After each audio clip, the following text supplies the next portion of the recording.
Ticket లేదండి. లేదండి. ఏంటి వేళాకుళంగా ఉందా? టికెట్ లేకపోవడం ఏంటి? టికెట్ లేకుండా ట్రైన్ లో ప్రయాణం చేయకూడదు. మేం ప్రయాణం చేయట్లేదు. మరి ఎవరు ప్రయాణం చేస్తున్నారు? ట్రైన్ అండి. మరి మీరేం చేస్తున్నారు? కూర్చున్నామండి. కూర్చున్నారు. మీరు కూర్చోండి. చూడు మిస్టర్, ట్రైన్ లో ప్రయాణం ట్రైన్ లో కూర్చున్న వాళ్ళందరూ టికెట్లు కొనాలి. సార్ మళ్ళీ ఒకసారి చెప్పండి. ట్రైన్ లో కూర్చున్న వాళ్ళందరూ టికెట్లు కొనాలి. మీరు కొన్నారా సార్? కూర్చున్నారు కదా.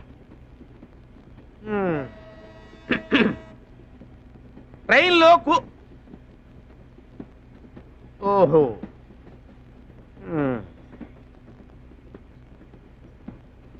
కూర్చోండి కూర్చోండి కూర్చోండి బాబు. ట్రైన్ లో ఉన్న వాళ్ళందరూ టికెట్లు కొనాలి. అదే మీరు కొన్నారా అని. నేను ఎందుకు కొంటానయ్యా? మీరు కూడా ట్రైన్ లో ఉన్నారు కదా సార్. నేను టీసీనయ్యా. టీసీ అయితే ఏంటి సార్? అంటే ఏంటి నీ ఉద్దేశం? ట్రైన్ లో ఉన్నంత మాత్రాన టీసీలు, డ్రైవర్లు, కార్లు, స్టాఫ్ అందరూ టికెట్ కొంటారా? మీరన్న ప్రకారం ఉన్న వాళ్ళందరూ కొనాలి కదా సార్. అరే మేము ఇక్కడ ఉద్యోగం చేస్తున్నామయ్యా. ఉద్యోగానికి జీతం తీసుకుంటున్నారు కదా అరే సార్. ఏంటి నువ్వు మాట్లాడేది? ఏంటి మాట్లాడేది? Wear public servants. Public servants. Public ఎవరు? మేము. Train public the. మేము ఓనర్స్. ఓనర్స్ ఎక్కడైనా టికెట్లు కొంటారా సార్? ఉండండి ఉండండి. హలో, ఏమన్నాడు? ఒప్పుకోడన్నా. ఓ పని చేయండి, వాడిని మీరు చంపేయండి. ఆ తర్వాత మీరు చచ్చిపోండి. నా సంగతి ఏముందిలే. ఇక్కడ నాకు ఇద్దరున్నారు, చంపేస్తాను. నన్ను ఎలా చచ్చిపోతాను. టికెట్స్.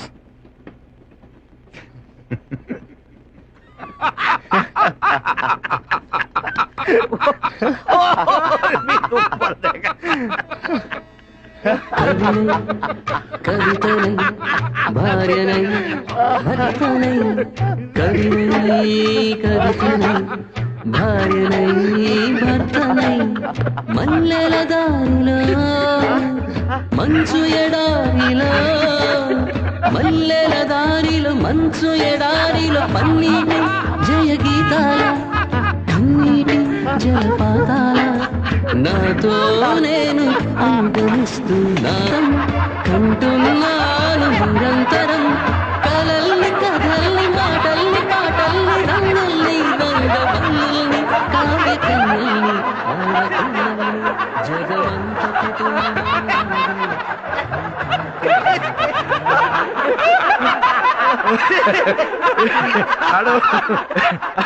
అలా దొరికిపోయాడు.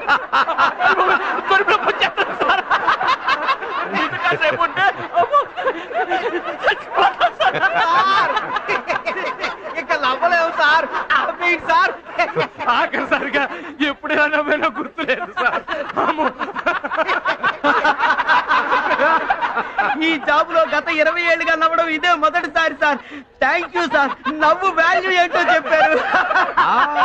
ఇది నా కొడుకు నాకు నేర్పాడు. అయ్యో బాబాయ్, మీకు మీ కొడుకు నేర్పాడా సార్? ఆయన ఎక్కడుంటారు సార్? ఇదో ఇక్కడ.